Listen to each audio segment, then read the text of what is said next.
Ai ndugu yangu, umemwata wewe kwa utajua. Si unajua nini vitamin D. Muhimu sana, muhimu sana. Ndugu, acha tu nikwambie, nataka tu kukupea advice.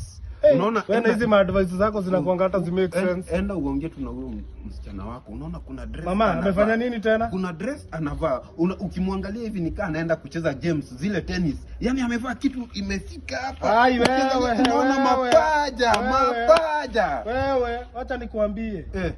Hivyo mimi nimwambia nidungie ini tango tennis skirt. Hivyo ndio nilimwambia kwa ananidungia. Kwa hivyo amedunga. Unaharibu mtu. Unajua msichana akiangalia hivi unamwangalia ni kama macho, si uko kwangu na macho hayana pazia hata pia unaelewa macho hayana pazia. Utarudi moshada wewe. Nitoke niende wapi na ananifurahisha? Nitoke niende wapi? Lakini nataka kuninyang'anya tena mama. Najaribu kukwambia avae mzuri, very presentable.